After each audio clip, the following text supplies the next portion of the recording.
The cold at Grand Forks hit different in January. -20 on the ramp. Aviation fuel sharp in the nostrils. That kerosene bite that never quite leaves your sinuses. Major Roger Smith sat in a stripped-down F-15 with no paint on the fuselage, no radar, no fire control system, no gun. They'd pulled out everything that wasn't engine or wing. Even the flap mechanisms had been simplified. The aircraft looked pale and skeletal against the North Dakota snow, and the ground crew called her Streak Eagle because that's what she'd been built to do, streak upward until the sky turned black. Soviet aviation authorities had spent the better part of a decade telling the world their MiG-25 owned the climb. 8 world records. Time to 3,000 meters, time to 6,000, time to 9,000. The Foxbat held everyone. Alexander Fedotov set most of them. The man could fly. Moscow published those numbers in every aviation journal that would print them, and plenty did. The message landed exactly as intended. Soviet engines produce thrust that American engineering cannot match. They believed it too, not as propaganda, as fact.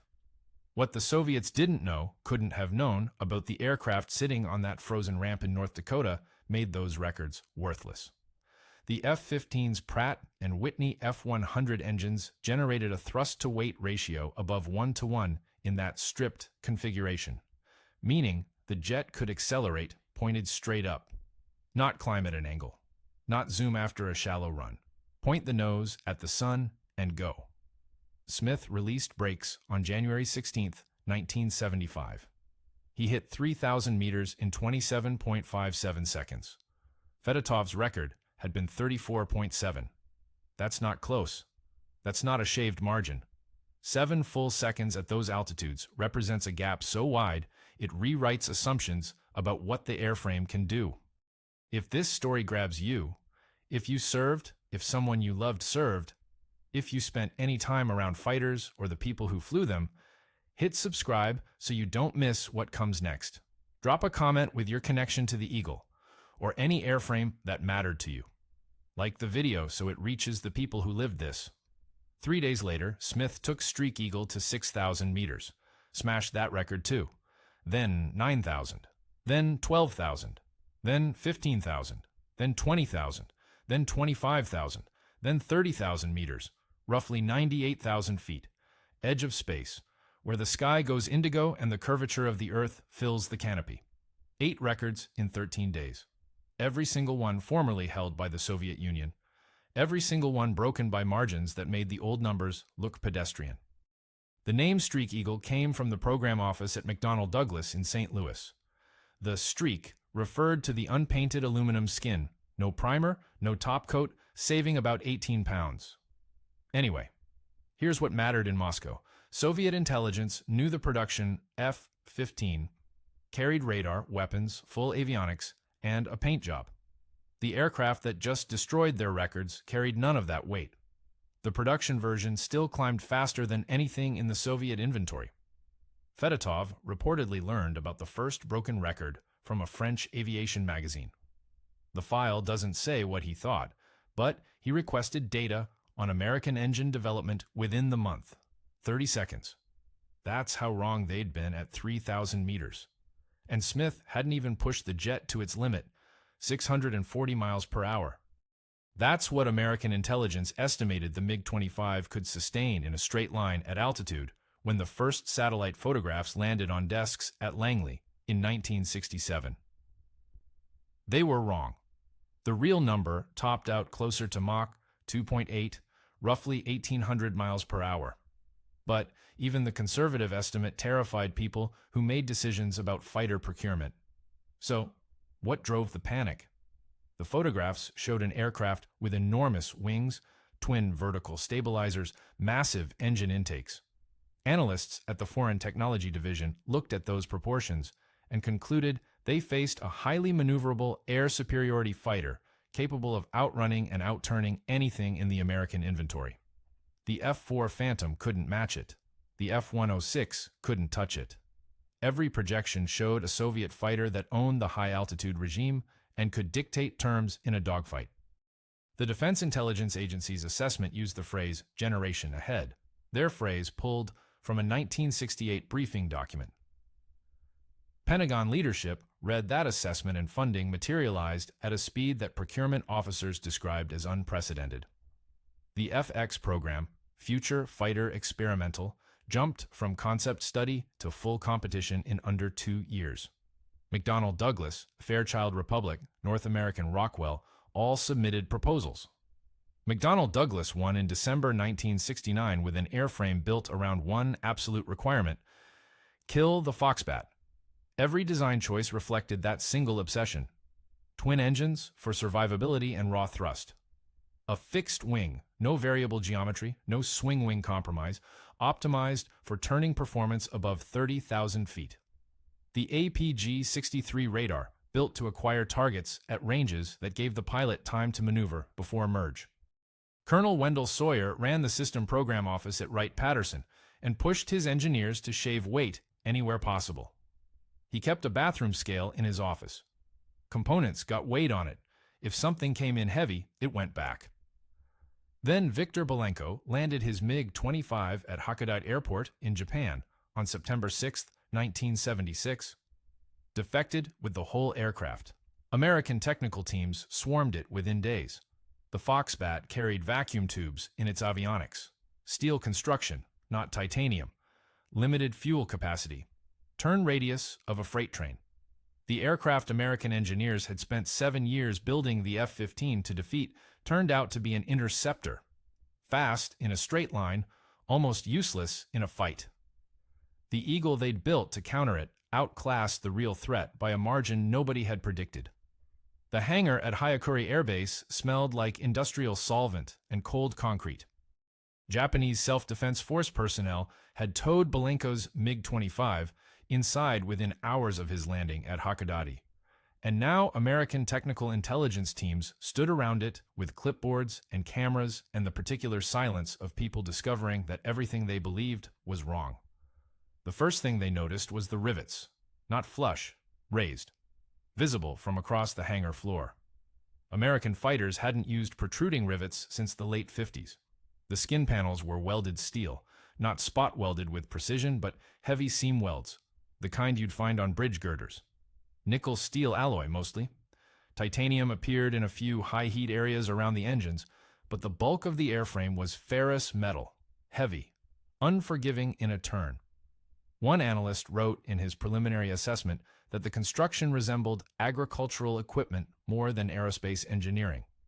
That phrase got redacted from the final report. Too inflammatory. But it circulated anyway. Under the access panels, the avionics bays told an even stranger story. Vacuum tubes, rows of them, glowing amber when powered, mounted in chassis that could have come from a 1950s radio set. American engineers had transitioned to solid-state electronics a full generation earlier. The assumption had always been that Soviet avionics used transistors, maybe not as advanced, but comparable architecture. Nobody expected vacuum tubes in a front-line combat aircraft. The running theory afterward was that the Soviets had chosen tubes deliberately for their resistance to electromagnetic pulse. Whether that's true or a generous reading of technological limitation depends on who you ask. The debate hasn't settled. NATO designations, by the way, the name Foxbat, came from the Air Standards Coordinating Committee, which assigned reporting names to Soviet equipment so Allied pilots wouldn't stumble over Russian alphanumerics in combat. Fighters got 2-syllable names starting with F. Bombers got 2-syllable names starting with B.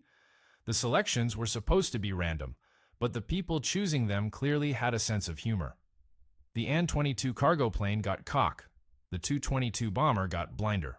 Foxbat landed on the MiG-25, and it stuck because it sounded fast and predatory, which matched the threat everyone imagined.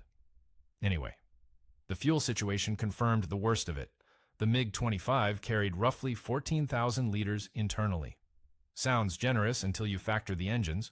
2 Tumansky R-15 turbojets that drank fuel at rates that made the Phantom's J-79s look economical. At full military power, endurance dropped under 40 minutes. Hit afterburner, and that number collapsed further.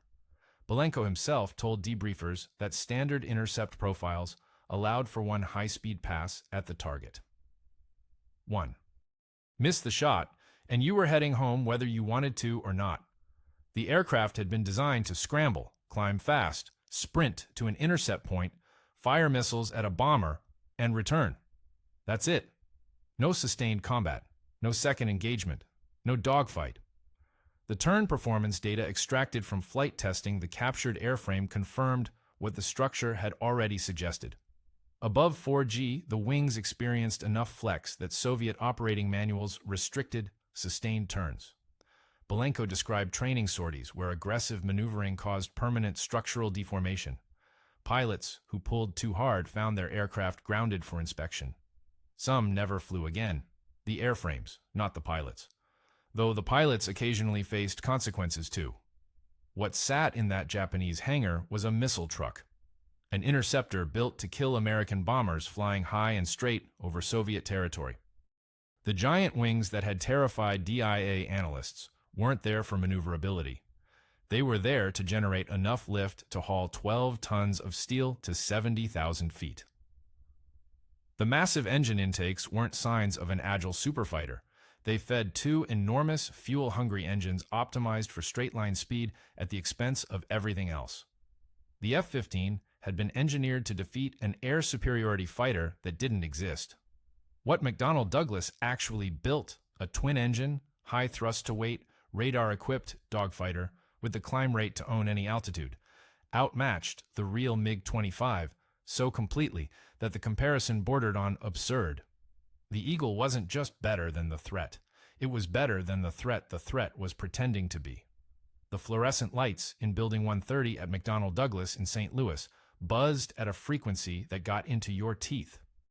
Project engineer Willard Gruner worked under those lights for 11 months straight, and his team's job could be described in 4 words. Take weight off Eagle. They started with the obvious. The M61 Vulcan cannon weighed 275 pounds before ammunition. Gone. The APG-63 radar and its cooling system, another 350. The fire control computer, the head-up display, the electronic warfare suite, all pulled, leaving empty bays with dangling wire harnesses that the technicians eventually removed too, because wire has weight, and weight was the enemy. Then they got creative. The standard F-15 carried a speed brake on the dorsal spine, hydraulically actuated, with redundant systems. Gruner's team welded it shut and removed the hydraulic lines. The flap drive mechanism was simplified to a single position system. Takeoff setting only, no in-flight adjustment. The wingtip launchers for Sidewinder missiles came off. The formation lights came off. The emergency oxygen system came off. One engineer suggested removing the ejection seat. That suggestion did not survive the test pilot's review. Paint was the last thing to go, and the detail everyone remembers. A standard tactical paint scheme on an F-15 added roughly 40 pounds. Primer, top coat, insignia, walkway markings, every square inch of coverage represented weight sitting between the airframe and the record book. Aircraft 720119 rolled out of the modification line in bare aluminum, polished to a dull sheen by the St. Louis air, with only a small American flag and the minimum required markings applied in the thinnest paint available. Total weight removed, approximately 1,800 pounds. The stripped airframe weighed just under 28,000 pounds empty. The twin Pratt & Whitney F-100PW100 engines produced roughly 47,000 pounds of combined thrust in afterburner. The math was simple, and the math was everything. Thrust-to-weight ratio at brake release, with minimum fuel for the climb profile, greater than 1:1. No American fighter had ever achieved that ratio in an operational configuration. Streak Eagle achieved it in a configuration that wasn't operational at all, an aircraft that couldn't find a target, couldn't shoot at one, couldn't survive combat for 30 seconds. She could do exactly one thing, but the one thing she could do, nothing else on Earth could match. Grand Forks Air Force Base sits on the North Dakota flatland like an afterthought. Runways scratched into frozen prairie, wind coming unobstructed from Canada with nothing between you and the Arctic but wheat stubble and wire fence. January 1975. The ramp temperature at dawn hovered around -20 Fahrenheit. Crew chiefs wore so many layers they could barely close their hands around tools. The fire trucks that lined the runway had their engines running continuously because if you shut them down, they might not restart. Roger Smith flew first, January 16th. The record he was chasing, 3,000 meters from a standing start, belonged to a Soviet pilot named Alexander Fedotov, who had set it in a MiG-25 the previous year. Fedotov's time, 34.7 seconds. Smith released brakes, hit afterburner, and rotated into a near-vertical climb. The F-100 engines delivered their full thrust almost instantly in the dense, cold air, which was the one advantage Grand Forks offered in exchange for everything else it took from you. Smith passed 3,000 meters in 27.57 seconds, shaved more than 7 seconds off Fedotov's mark.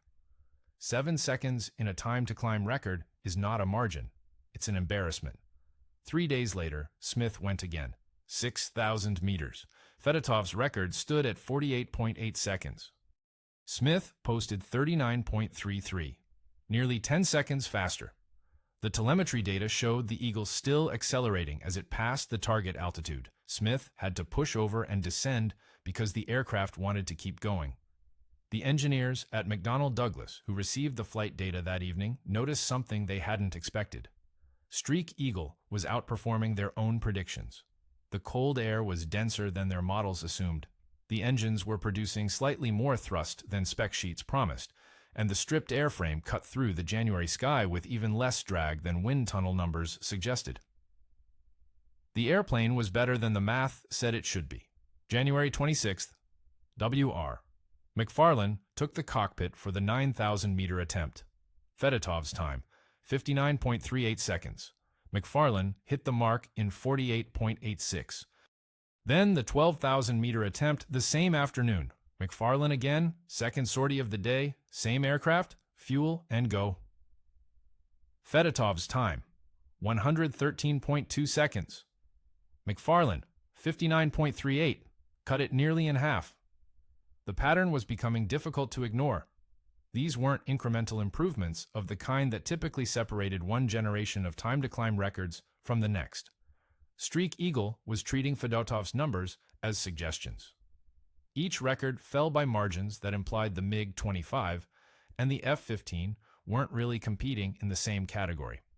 They just happened to share an altitude regime. Smith came back for the 15,000-meter record on January 30th. Fedotov had posted 207.8 seconds. Smith clocked 77.02. Then, the 20,000-meter mark the next day, Peterson in the seat this time, Dave Peterson, quiet by disposition, methodical in the brief. Fedotov's time was 243.86 seconds. Peterson hit it in 122.94, half the time. Half. At 20,000 meters, 65,000 feet, deep into the altitude band where the MiG-25 was supposed to own the sky. February 1st brought the 25,000-meter attempt. Smith again. This was the ceiling record, the one that mattered most symbolically, because the MiG-25 had been built to live at extreme altitude. It was the Foxbat's house. Fedotov's time, 326.4 seconds. Smith broke it in 161.02, over 2.5 minutes faster. The final record fell on February 1st as well.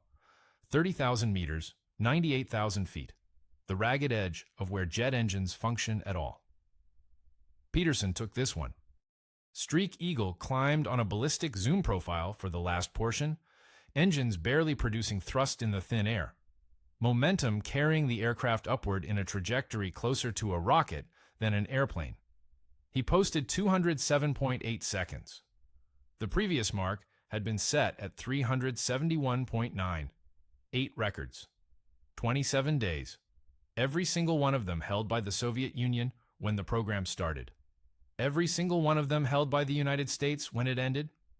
Grand Forks went back to being cold and quiet. Streak Eagle went into storage. The records, most of them, still stand.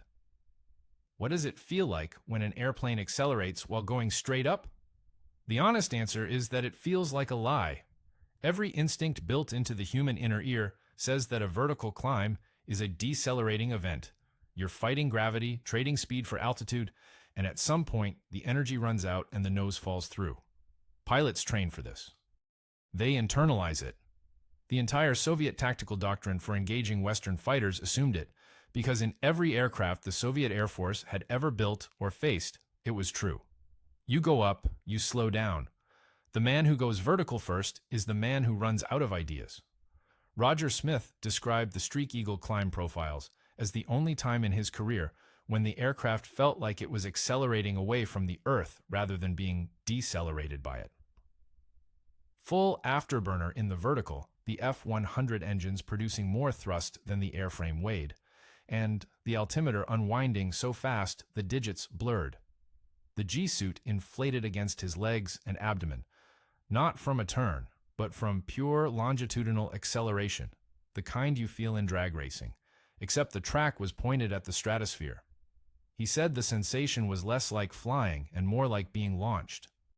This is what energy maneuverability theory predicts, and it's why the F-15 broke Soviet assumptions at a level deeper than any individual record.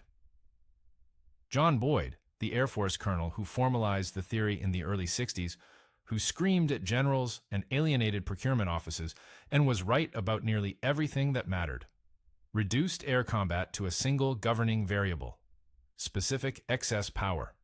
The rate at which a fighter gains or loses energy at any given speed, altitude, and G-loading.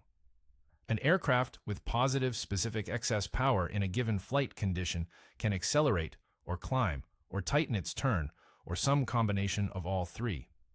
An aircraft with negative specific excess power is spending energy it cannot replace. It is dying. It just doesn't know it yet. The MiG-25 had enormous specific excess power in one narrow band: high altitude, high speed, wings level, straight line. Step outside that envelope, and the energy bled fast. Turn hard, and the drag from those massive wings ate your speed. Climb aggressively, and the heavy steel airframe punished you. Slow down, and the engines, optimized for high-Mach cruise, lost their efficiency advantage. Fedotov's climb records were set using every trick Soviet engineers knew: zoom profiles, optimized fuel loads, precise speed schedules, to keep the aircraft inside its single best operating point for as long as physics allowed. Streak Eagle didn't need tricks. The F-15's excess power curve was positive across an obscenely wide range of conditions. It could accelerate in a climb. It could sustain energy in a turn. It could do both simultaneously at altitudes where the MiG-25 was already gasping. Boyd's theory said that the fighter with more specific excess power controlled the geometry of every engagement. It chose when to merge, when to extend, when to go vertical, when to press. The other pilot was reacting, and reacting is losing. Soviet intercept doctrine assumed that Western fighters would behave like every Western fighter had always behaved, that a climbing opponent was a slowing opponent. That altitude was a trap you could spring by diving through with speed advantage. The F-15 inverted that assumption. A pilot who went vertical in an Eagle wasn't desperate. He was dictating terms. And the Soviet pilot who followed him up, expecting the energy to bleed, expecting the nose to drop, expecting the kill window to open, that pilot found himself hanging in thin air behind an aircraft that was still accelerating, still climbing, still gaining the energy advantage that Boyd's equations said meant everything. The records proved it with a stopwatch. Combat would prove it with blood. The briefing room at Kubinka Air Base smelled like tobacco smoke and floor wax, the way every Soviet military room smelled in the mid-1970s. Pilots from the 787th Fighter Aviation Regiment sat in wooden chairs arranged in rows, their flight jackets draped over the backs, and listened to a colonel from Frontal Aviation Headquarters explain how the rules of air combat had changed. The colonel used a pointer and a wall chart showing energy maneuverability diagrams that Soviet engineers had derived from Streak Eagle's publicly available climb data. The Americans, in their peculiar way, had published the record times in international aviation journals. Photographs of the bare aluminum airframe appeared in the press. The thrust specifications of the F-100 engine were part of the public announcement. They treated the whole program as a publicity exercise which it partly was, and the Soviet technical intelligence apparatus treated it as a gift, which it entirely was. You didn't need spies to understand what Streak Eagle meant. You needed a calculator and the willingness to believe the answer. The answer was this. The F-15 could sustain positive energy rates in the vertical plane at speeds and altitudes where every Soviet fighter in the current inventory would be losing energy. The diagrams on the wall showed it clearly, overlapping envelopes in blue and red, and the red envelope swallowing the blue one in nearly every quadrant. A MiG-23 pilot who followed an Eagle into a vertical engagement was entering a region of the flight envelope where the American aircraft got stronger and the Soviet aircraft got weaker with every passing second. The colonel did not use the word hopeless. He used the word inadvisable. Everyone in the room understood these meant the same thing. The new tactical guidance was specific. Against the F-15, Soviet pilots were to maintain horizontal engagements. Keep the fight in the plane where drag and turn radius mattered more than raw thrust to weight. Use the MiG-23's variable geometry wings in the fully swept position to maximize speed in slashing attacks. Get in, take a shot, extend away. Do not follow an F-15 that goes vertical. Do not chase an F-15 that is accelerating in a climb. An F-15 pointed nose up was not to be mistaken for an F-15 losing energy. The assumptions that had governed intercept doctrine since the Korean War were being formally, explicitly abandoned in a room that smelled like tobacco and floor wax. For the MiG-25 units, the guidance was even more constrained. The Foxbat's advantage had always been its ability to operate at altitudes and speeds where nothing else could follow. Streak Eagle demonstrated that the F-15 could follow. Not indefinitely, not in sustained cruise at Mach 2.8, but in the climb phase, the phase where an interceptor is most vulnerable, where it commits to a profile and cannot easily reverse, the Eagle could match or exceed the Foxbat's performance. MiG-25 pilots were told to rely on ground-controlled intercept profiles that avoided merged geometry entirely. Fire your missiles from maximum range on a vector calculated by the ground controller. Do not engage in visual range maneuvering. Your aircraft was not designed for it, and the F-15 was. This was the concession that mattered more than any record in the FAI logbooks. The Soviet Air Force, which had spent 2 decades building an air defense philosophy around altitude superiority and speed superiority, was telling its pilots that altitude superiority against the F-15 did not exist, and speed superiority was conditional. They were telling their pilots, in the careful language of official tactical doctrine, to avoid the fight. The pilots at Kubinka and Shatulovo and Mary understood what they were hearing. They were professionals. Some of them had thousands of hours in fast jets and had spent careers training for a war against NATO that they simultaneously expected and dreaded. Avoid the vertical meant the other side owns the vertical. Maintain horizontal engagements meant we cannot win the energy fight. Every pilot in that room heard it the way a boxer hears his trainer say, "Stay off the ropes," not as strategy, but as admission. The records had been set in January. The briefing books were rewritten by autumn. The F-15 hadn't fired a shot in anger yet, and it had already won engagements that would never be flown. The first one came up after us, and I thought, he's going to die, and he doesn't know it yet.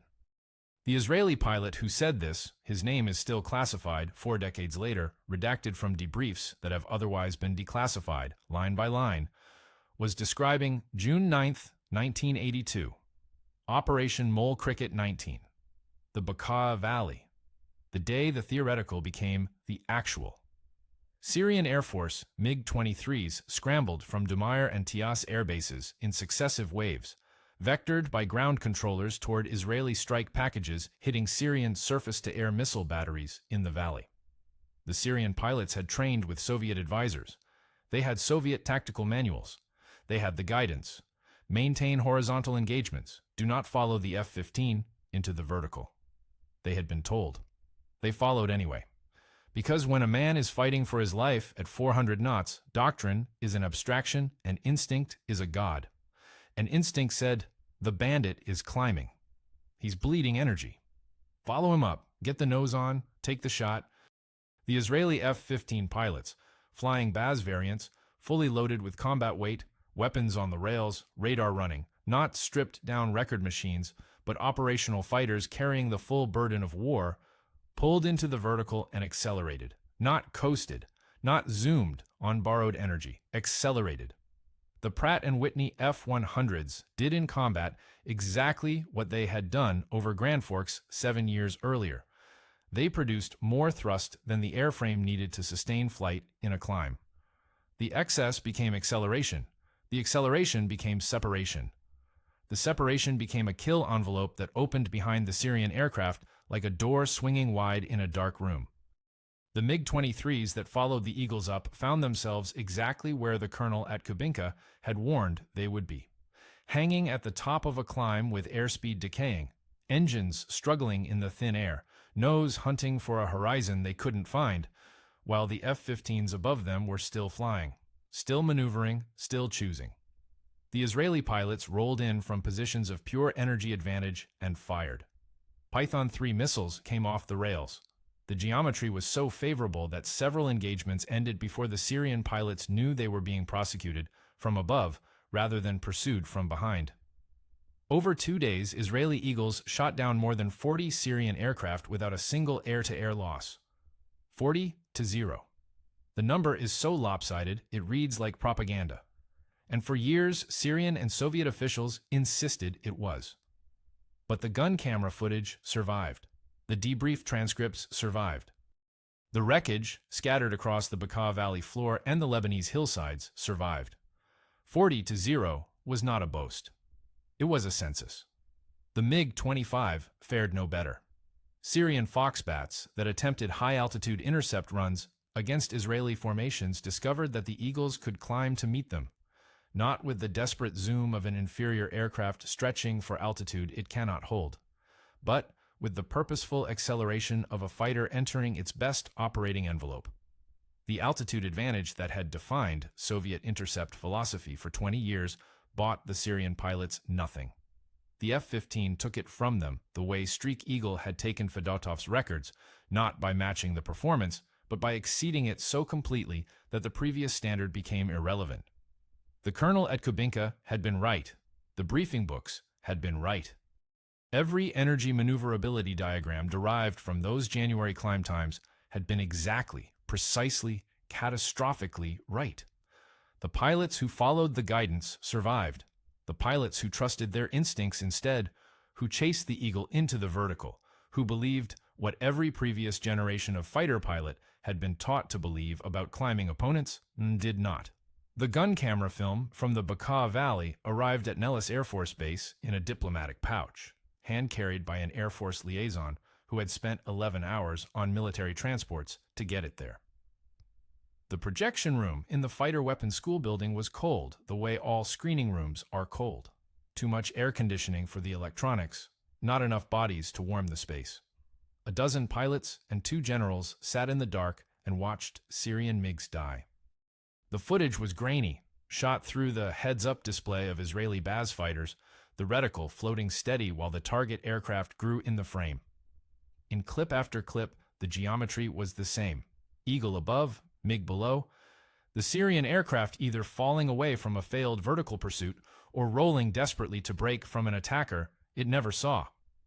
The kill confirmations came as bright flashes followed by smoke trails curving toward the valley floor. 40 engagements, 40 kills, 0 losses. The pilots at Nellis watched in the specific silence of professionals seeing theory become wreckage. What Streak Eagle had promised with a stopwatch, the Bekaa Valley delivered with missiles. The F-15's time to climb records, those January sprints from a frozen North Dakota runway, had been an abstraction. Numbers in FAI logbooks that engineers could argue about and Soviet planners could brief around. Lebanon made the abstraction concrete.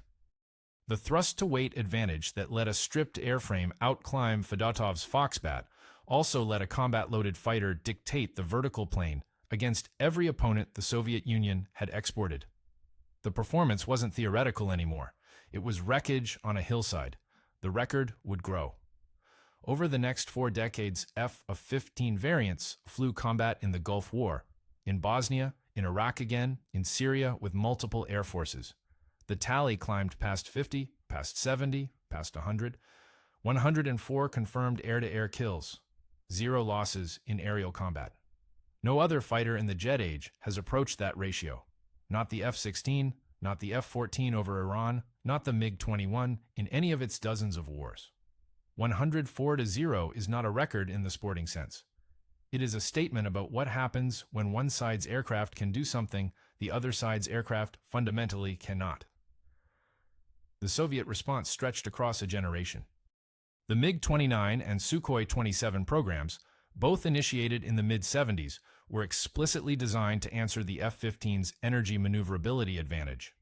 Soviet engineers studied the Streak Eagle data the way medieval doctors studied plague, with urgency, with fear, with the knowledge that the disease was already among them.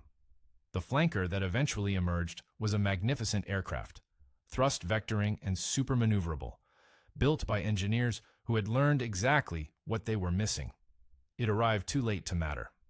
By the time Sukhoi 27s reached operational squadrons in meaningful numbers, the Soviet Union had 18 months left to live. The F-15 is still flying.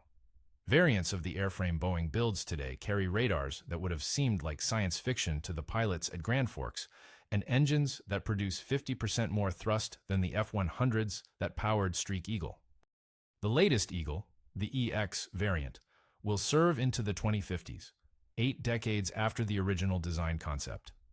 No other combat aircraft in history has demonstrated that kind of longevity. The Spitfire came close, nothing else. But longevity is an engineer's metric. What the pilots remember is simpler. Roger Smith, who flew 3 of the 8 record profiles, kept a photograph in his flight bag for years afterward. Not of the aircraft, not of the record certificates, not of the ceremony where Air Force brass shook his hand. A photograph of the contrail. Taken by a chase plane during the 30,000-meter climb, it shows Streak Eagle's exhaust signature as a white line drawn perfectly vertical against a sky so dark it's nearly black. The prairie is a brown smudge at the bottom of the frame. The aircraft itself is invisible. Too high, too fast, just a bright point at the tip of a line that goes straight up and doesn't stop. Smith said he kept it because it was the only picture he'd ever seen that showed what the jet actually felt like from inside the cockpit. That photograph is still in a frame on his desk.